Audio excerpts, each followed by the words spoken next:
it's not a good feeling for sure. I'm not that pleased with how the exfil was set up by the administration to get out of Afghanistan. But at the end of the day, we all knew this day had to come.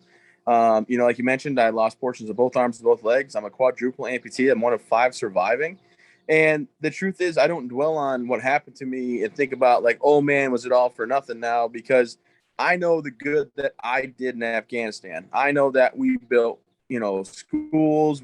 We had clean water from wells. We were able to educate the population, and we showed them, what America stood for and what we were all about. Now, yes, it's all falling to the Taliban right now, and that's tragic. And the way that's happening is just it's gut wrenching. But my biggest push is I want people to know that did serve. It was not all for nothing. That we did do some really good things, and you know what? I would do it all over again. If the country asked me to go, I would go. I don't know why we were there 20 years.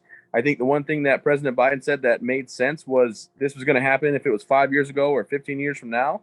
And I truly believe that it was going to happen like this because we are fighting an ideology. We're not fighting another civilized nation.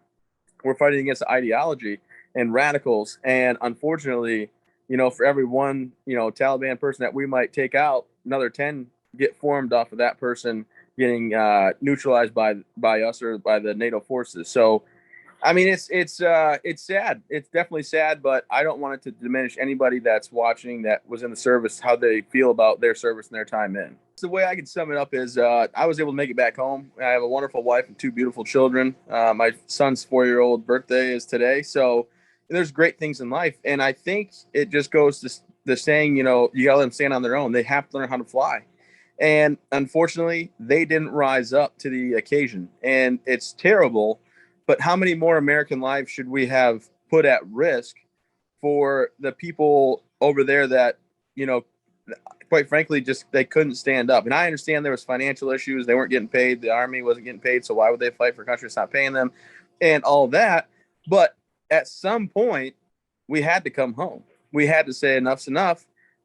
We want this for you. You guys are trained. You guys are ready. Now, the way we did it was completely wrong. I don't feel good about any of this. We should have kept Bagram and Kandahar air bases. There was no reason to get rid of those. And we should have always had a U.S. presence in Afghanistan. But as far as the bitterness of everything going on now, I can only show somebody how to ride a bike so many times before I have to let them take off without training wheels and see how they do. I'll never forget the Taliban, no matter if they want to change their ways and they actually want to have little girls and women get educated and they want to be a softer, gentler side of the Taliban. I don't believe when they say that stuff. I'll never forgive them. I'm not as good as Louis Zamperini from the book Unbroken. I'm not that guy, but I don't get lost in the past. I went over there after the first time over. I realized right away is about the person on my left and my right. We're in the United States Army uniform or the U.S. Marine Corps uniform or Navy, and the one that had the American patch that bled, red, white, and blue. And only mission I had was to bring them back home. I would do as good as I could for the people of Afghanistan. I would have the village elder meetings. I would make sure that we got them what they needed. We would employ them and give them funds to raise their family. But bitterness, I have none because it does nothing for me.